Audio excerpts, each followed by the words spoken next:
क्यों मेरे जीवन में इतना कष्ट है, यह सवाल हर व्यक्ति के मन में तब उठता है जब वह जीवन के संघर्षों से जूझ रहा होता है।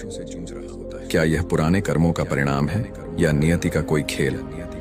असल में कष्ट हमें केवल तकलीफ नहीं देते, बल्कि जीवन के गहरे अर्थ और हमारी असली ताकत से परिचित कराते हैं। यही वह समय होता है जब हमें अपने जीवन के उद्देश्य को समझने और अपने भीतर छिपी संभावनाओं को पहचानने का अवसर मिलता है। दोस्तों, क्या आपने कभी सोचा है कि जीवन में इतना कष्ट क्यों आता है? क्या ये सिर्फ संयोग है या इसके पीछे कोई गहरा कारण छिपा है? आज मैं आपको एक ऐसी गहरी और दिलचस्प कहानी सुनाने जा रहा हूँ जो आपके हर सवाल का जवाब देगी और आपको जीवन को एक नई नजर से देखने पर मजबूर कर देगी। इस कहानी के हर मोड़ पर आपको कुछ ऐसा मिलेगा जो आपके दिल को छू लेगा और अंत तक सुनने पर मजबूर कर देगा। तो आइए शुरू करते हैं और जानते हैं कि क्यों किसी के जीवन में इतना कष्ट होता है। बहुत समय पहले की बात है। एक गांव में रमेश नाम का एक युवक रहता था। वह एक साधारण किसान था, परंतु उसका जीवन हमेशा संघर्ष और परेशानियों से घिरा रहता था। जब वह छोटा था, उसके पिता का देहांत हो गया था और उसकी मां ने बड़े कठिनाई से उसका पालन पोषण किया। गरीबी उनके जीवन का अभिन्न हिस्सा बन चुकी थी।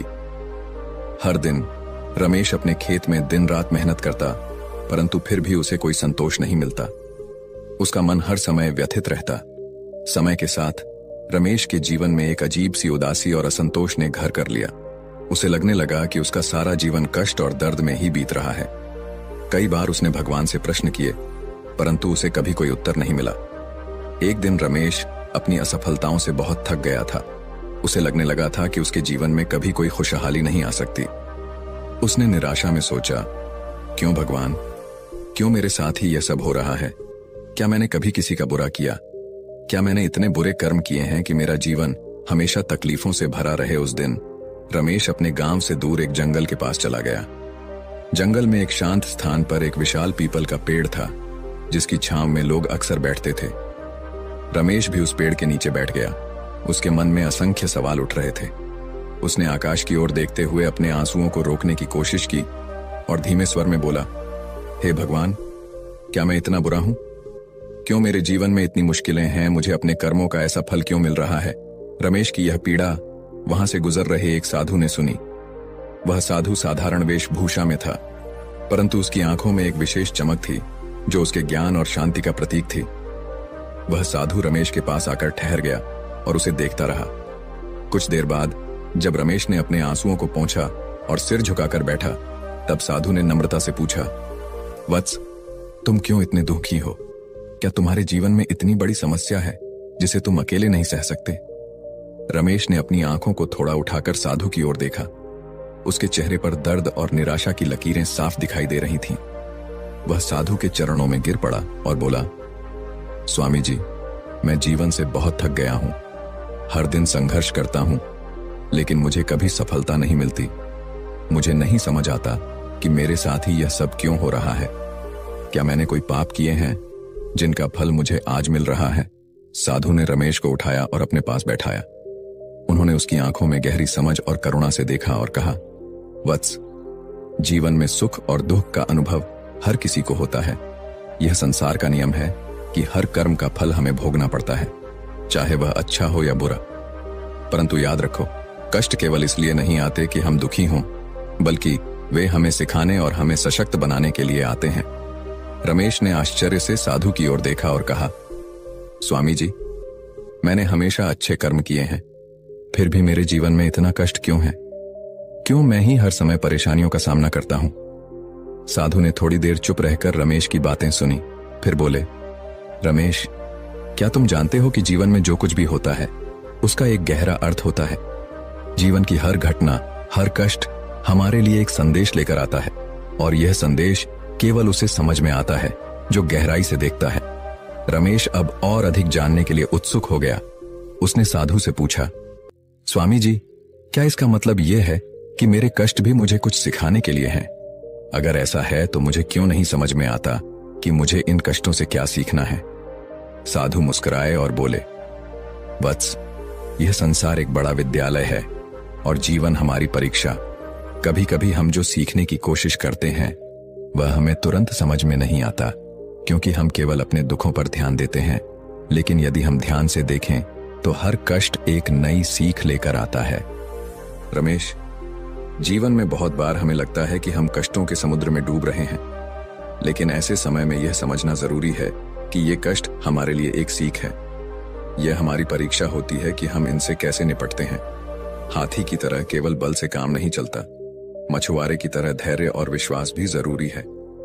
रमेश ने गहरी सांस लेते हुए कहा, स्वामी जी, लेकिन कई बार ऐसा लगता है कि कष्ट कभी खत्म नहीं होते। हम अपने जीवन में इतने संघर्षों से गुजरते हैं कि धैर्य रखना भी मुश्किल हो जाता है। ऐसे में क्या हमें सिर्फ कर्म करते रहना चाहिए, बिना किसी फल की अपेक्षा के? गुरुजी ने मुस्कुराते हुए कहा, वत्स, यही तो जीवन की सबसे बड़ी सच्चाई है। कर्म करते रहना ही हमारा धर्म है और फल की चिंता छोड़ देना ही हमारा कर्तव्य। भगवान बुद्ध ने भी कहा था कि इच्छाएं ही दुख का कारण हैं। जब हम अपने कर्म को सही दिशा में करते हैं और फल की अपेक्षा छोड़ देते हैं, तब हमें सच्ची शांति प्राप्त होती है। धैर्य का मतलब यह नहीं है कि हम केवल इंतजार करें, बल्कि इसका मतलब है कि हम बिना किसी अपेक्षा के सही समय की प्रतीक्षा करें। रमेश ने गुरुजी की बातों पर गहराई से विचार किया और फिर पूछा, स्वामी जी, तो क्या यही जीवन का उद्देश्य है, अपने कर्म को निभाते रहना और धैर्य रखना? गुरुजी ने कहा, जीवन का उद्देश्य अपने कर्मों से सीख लेना और जीवन को पूरी समझ और धैर्य से जीना है। हम जो भी कर्म करते हैं वे किसी न किसी रूप में हमें वापस मिलते हैं। यह कहानियों का ही सार है कि कष्ट और संघर्ष हमारे जीवन का हिस्सा हैं, लेकिन ये हमें मजबूत बनाने और सही रास्ता दिखाने के लिए आते हैं। अगर हम हर कठिनाई को एक सीख के रूप में लें तो जीवन में कुछ भी असंभव नहीं रहेगा। रमेश ने सिर झुकाकर गुरुजी से कहा, स्वामी जी, आपकी कहानियों और उपदेशों ने मेरी आंखें खोल दी।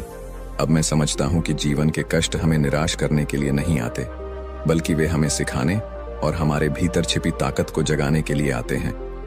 गुरुजी ने कहा, सही कहा रमेश, यही वह सीख है जो तुम्हें अपने जीवन में अपनानी होगी। जीवन में आने वाले हर संघर्ष का सामना धैर्य और समझदारी से करो। अगर तुम ऐसा कर पाओगे तो न केवल तुम अपने कष्टों से पार पा सकोगे, बल्कि दूसरों को भी इस मार्ग पर चलने के लिए प्रेरित कर सकोगे। रमेश अब पूरी तरह से संतुष्ट और ज्ञान से परिपूर्ण महसूस कर रहा था। उसने गुरुजी के चरणों में प्रणाम किया और कहा, स्वामी जी, आज से मैं अपनी समस्याओं का सामना नए नजरिए से करूंगा।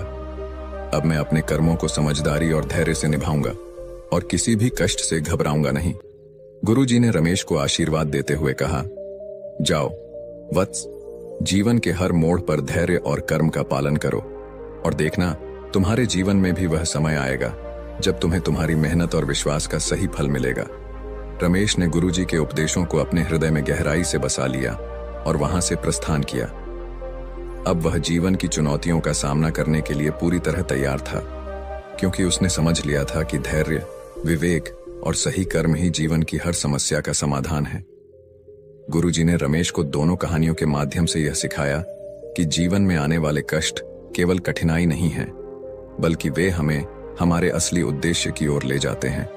चाहे हम हाथी की तरह शारीरिक ताकतवर हों या मछुआरे की तरह धैर्यवान, हमें जीवन के हर कठिन दौर से सीख लेकर आगे बढ़ना चाहिए।